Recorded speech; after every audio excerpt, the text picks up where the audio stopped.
photos. I think there's around 6 or 7 different ways to tag.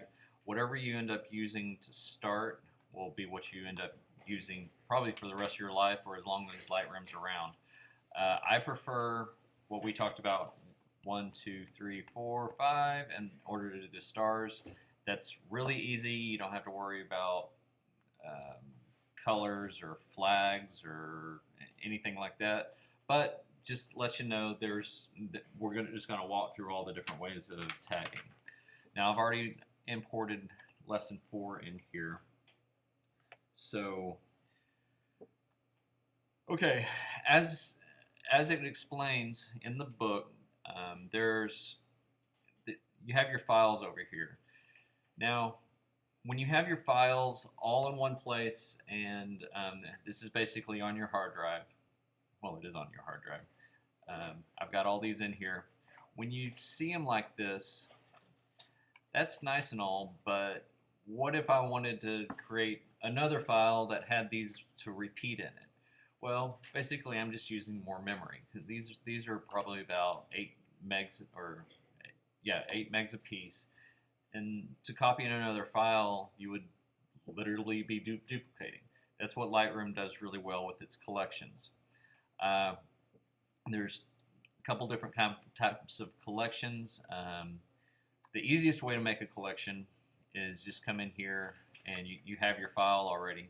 Hold Control, or on PC it's something else, but hold Control and create a collection of this. So, and you keep the same name of the collection, or you can do it as another.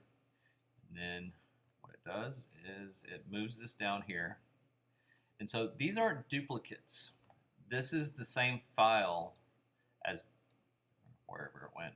This is the same file as this, but it's down here. And not only that, if I like this one photo and I want to put it in my favorites folder, it will be there as well. See, it's in favorites and that. And I can keep on doing this and put it in every single one of my folders. Like I would have my work file, my home file, and basically you get the idea. It doesn't duplicate. To show that idea even more, if I change this one up a little bit, let's see if I change up the exposure. I'm going to make that a lot darker there. When I go to my other one, in my favorites, I didn't have that one in my favorites, but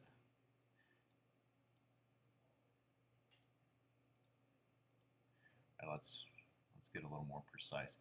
I'm going to take the exposure down on this and then put it in my favorites and put it in my Happy Jen and my this.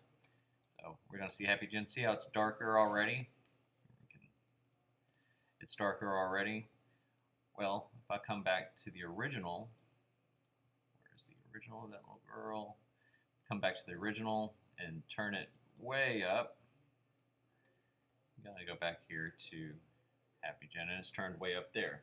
It keeps all the metadata, I mean not the metadata, all the XMP instructions, so it'll stay the same. Now if you want to organize even on a further level, you create a smart collection, or a collection set. And this would be like home photos. And so everything, and you can put it directly. Oh, you need collections to put in collection sets. So I'm going to put all these different ones into home photos, so I can just see everything I have there. All right. I'm just going to follow around the book, folders and collection. That's pretty much the difference between that. We talked about on the last lesson to have a collection that had your target collection. And anytime I push B on any photo, it's going to go directly into the target collection because it has this little B on it, or this little plus on it. but I can do the same thing by just coming around here and say make this target selection. Now anytime I push B, photos will go directly into there. Automatic collection from folders. I showed you the quick way to do it from folders to begin with. You could also just create a collection create a collection and then move them. But I showed you the quick way to do it easy. Collection sets. That's all pretty easy. All right, smart collections. Smart collections are collections that are done with the criteria already. Well, I'll just show you. I come here to create a smart collection.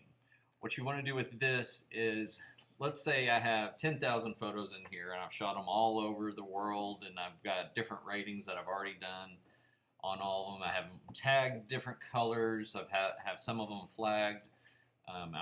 This will even go to like, I want to choose somebody's name that's in metadata. In this case, I'm going to find everything that's greater than 1 star. And that's pretty much it. And hey, everything I've rated that's more than 1 star is now in its own little smart collection. Now it's in home photos because I had home photos selected, but I can move it out of there just as easy. And now it's its own little set of criteria. You're not just searching your entire computer. Well, you are searching your entire computer, but it is collecting them into where you have that search to start with, rather than coming in here to all photographs and like finding. Same way I would do this is finding ranking, rated, and then I would come here to 1 and then 2. This is just a regular search. 3, 4, 5. This is not a collection. This is searching everything I have and then putting it in there. It's basically like doing a search and then doing select A and then creating a collection out of that stuff. There is a little chapter here on syncing photos from Lightroom Classic CC. CC is Creative Cloud. Y'all have, well, y'all should have, depending on how the software, how the school's handling it right now. Creative Cloud that has 100 gigabytes in it through Adobe. That kind of comes with all your software and everything. And that's a way to sync everything. The software I'm using here isn't Lightroom Classic Creative Cloud. It's just Lightroom Classic. But suffice to say, all y'all have been using y'all's phones for using Lightroom. That's the Creative Cloud. And you can access that. And basically, as soon as it's connected, you connect it through the catalog. But I really can't show you that right now because I don't have, my Creative Cloud's not set up. So, but if you change it on your Lightroom and on your phone, it'll change up on your desktop. All right, editinglightroom.com. Yeah, we're not worrying about that. Stacking images. All right, this grid view gets really, let's find the work. This grid view gets kind of messy, right? We've got all these photos that are pretty much the same kind of photo. Well, easy way to like help that out is within a little set here, I'm going to select all those, and then I'm going to photo, stacking. Oh, one's already stacked. You can't stack within a stack, so photo stacking. That should not be a problem.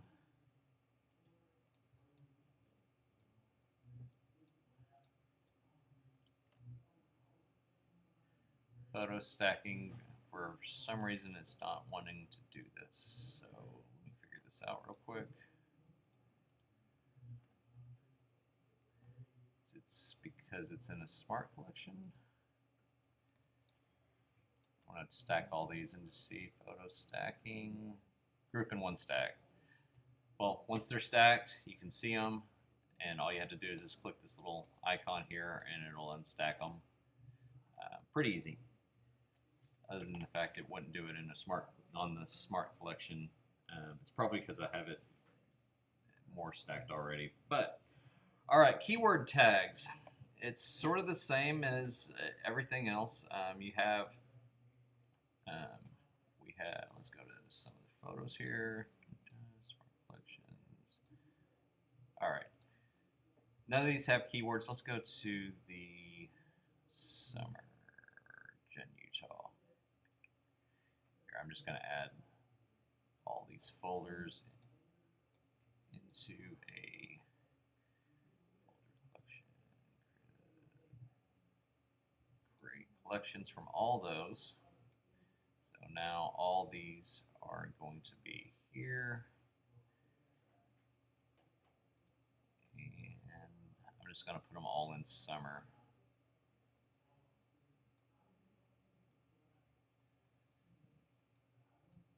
All right, these came with different, well, they all came with collections, lessons 4, all done already.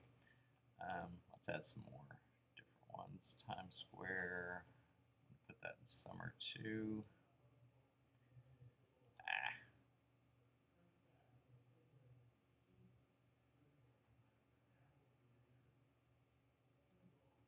Going to put a bunch of these photos just in.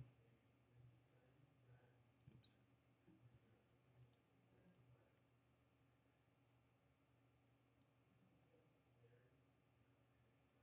I swear I already have that one.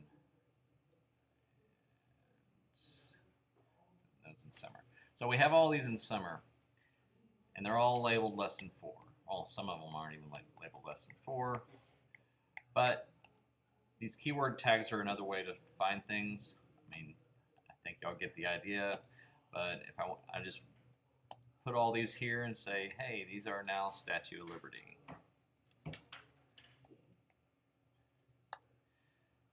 And these are all Skyline.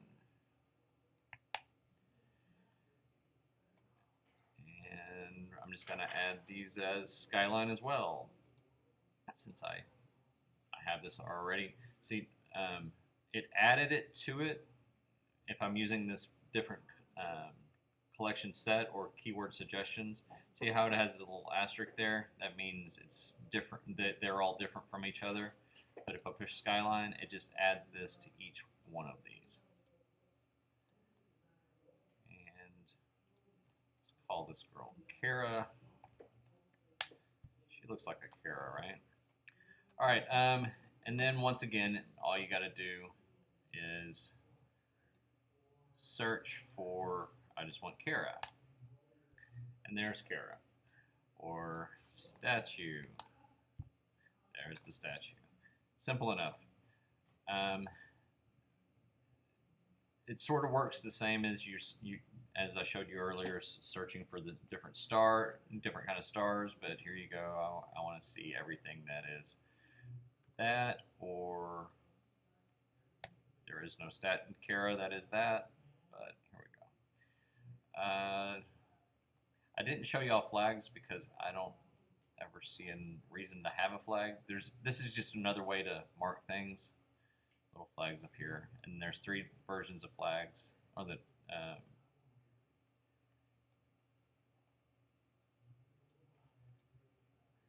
yeah, there's black, gray, and white, or just black, or just flagged or not flagged. Yeah, this is the way to check all unflagged. All right, keywords, we've gone through that. Nesting keywords, that doesn't matter. Just showed you searching by keywords. Flags and rating, yeah, all that stuff's under flags.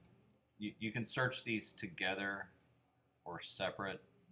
I can do text with attributes, or just text, or metadata with text. No, just metadata on its own. The metadata we talked about earlier in the class, but here's a bunch of your metadata. This includes, this is stored separately than the photo on your XMP as well, but as soon as you have it here, it includes the things like captions and rankings and stuff like that. But it also includes all this stuff like what what camera it was on, what lens you were using, what speed.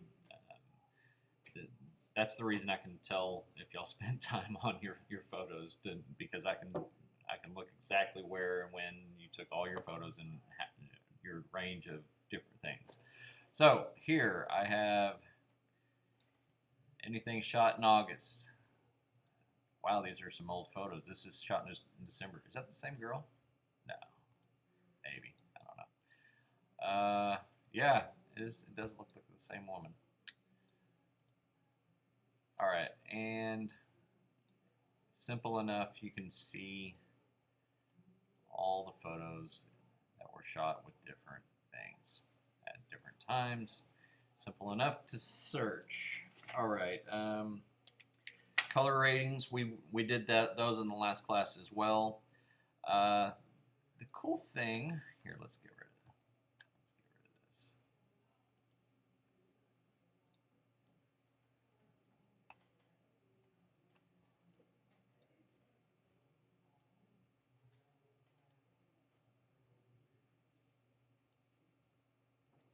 Oh, yeah, sorry, I meant to go into all the different things you can select. So if you want to find out if your lens over time is degrading, you can say, okay, let's look at everything I shot with my, oh, actually, let's go.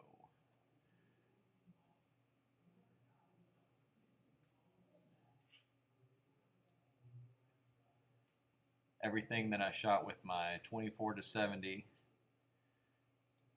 and look at the times when you did it, and you can tell if it's like, if you have problems with it. That's kind of the only reason I would ever use that, but there it is.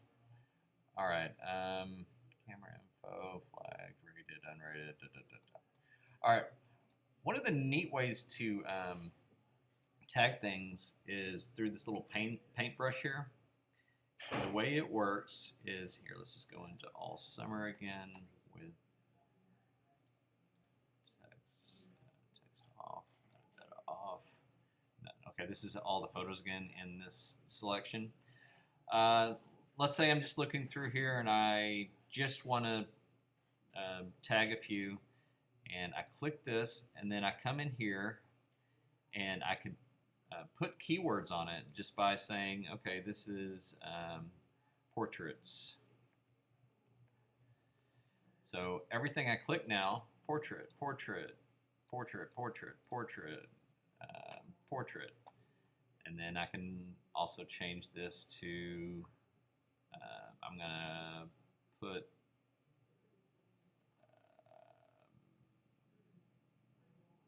a rotation on it.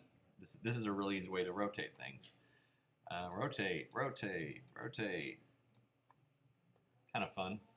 I would never use this, but there you go. It's you have different selections here. You can change your different settings and metadata and all that by just a single click. All right, we're gonna try the face thing, but we'll see.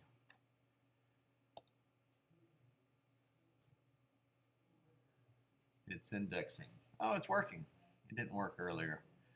So basically, this will go through my entire catalog and look for anything with a face, which in itself is kind of remarkable, but I guess I'm pretty excited about technology that does that because it's kind of creepy in a way. So once it finds the face, you come in here and you add names. Once it's done, okay, it's got a question. And this is Nikki. So we called her Kara, right? So we can, and it made a selection of all these together because it recognized that she's all the same. So this is Kara 2, I guess. Can't really tell if that is the same person. And this, okay, it asked me now, hey, is this Kara? And I'm going to say yes. You see how that works. Now, anytime you go in here and you can search for people and it'll find Nikki or Kara, all you have to do is just search it by the face, which is kind of neat. And it'll do multiple people too, but that's just kind of how that works. Location. I'm very unimpressed with this, but here we go. Map. Error encountered by initializing map mode. Okay. Well, what this does is take your GPS, and it's simple enough. It'll just come in here and it'll sort of do like the face does and just put all your photos on the map. But for some reason, that's not working. I don't know why. It's telling me I've got to restart.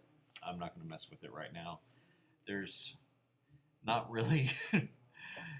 If you find a reason to use this, maybe on a big project, let me know down the line, because y'all would be the first. I don't know why this would be used, so I'm just going to skip it. Talked about the painter tool, filtering files. We went through all that. Filters on the film strips, same kind of thing, except it's down here as the search. Anything that's tagged, anything that's, you can put different exposure info. I don't know how that works exactly. These are flagged, everything in that area that's flagged, everything that's unrated. And then there you go. I mean, pretty simple once again. And that's it. Let's say Axel, Kyle, Edgar. That is the 3 words I want you to put on your QuickTime, and we'll call it a day. That's it. Make sure to turn your review questions in into Blackboard with those names, and then we're done.